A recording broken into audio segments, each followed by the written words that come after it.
Hello everyone, today I will show you an interesting case of peripheral angioplasty, the chronic total occlusion of femoral artery.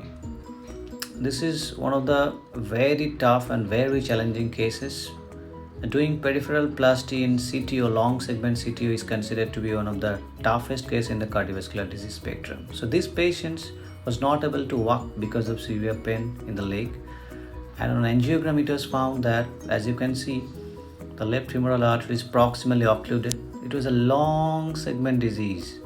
Up to distal portion of the popliteal artery, you can see, is filling by collaterals, and nothing was visible.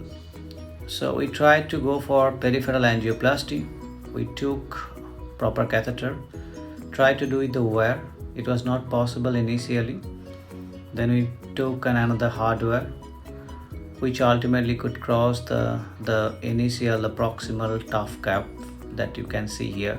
It was totally blunt end, nothing was visible, and then I could negate the hardware and ultimately took to the distal segment that you will be seeing here. Then did a ballooning, the pre-dilatation. Now you can see the wire has been passed from the proximal to distal segment. I'm in the right track, as you can see. Then took another shot. Still it was not visible. Little bit of narrow channel is now visible.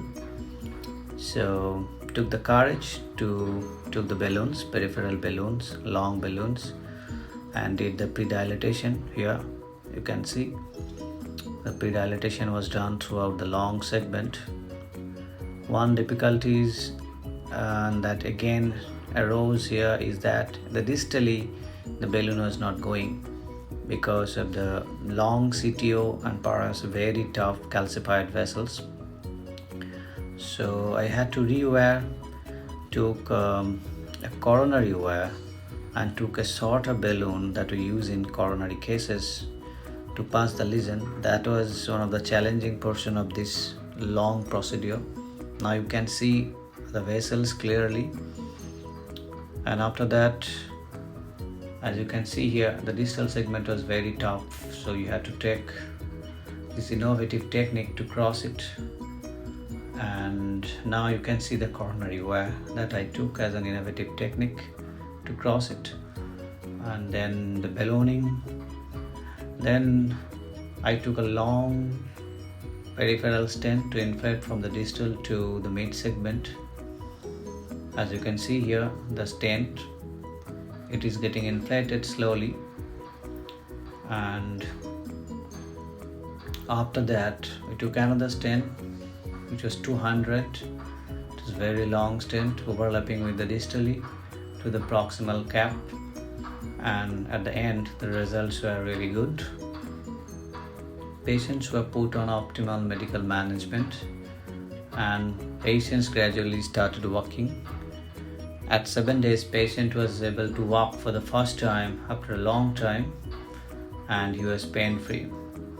It was really happy to see his face because he could walk without much pain, and it was really worth it to take such long CTO, long peripheral CTO procedure.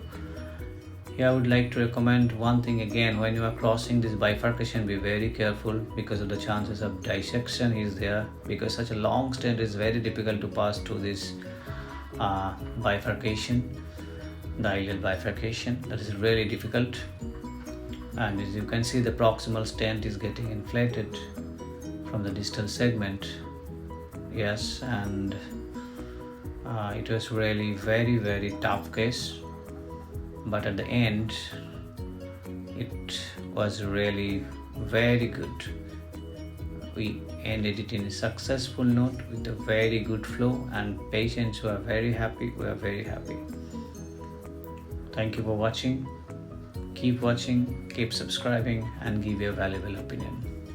This peripheral CTO was one of the very tough and challenging cases in overall cardiovascular disease spectrum, and one has to be very careful because in each and every steps there is risk of perforation, rupture, and limb ischemia and limb loss. But at the end It was really, really very good case. Thank you all. Keep watching, keep subscribing. Thank you.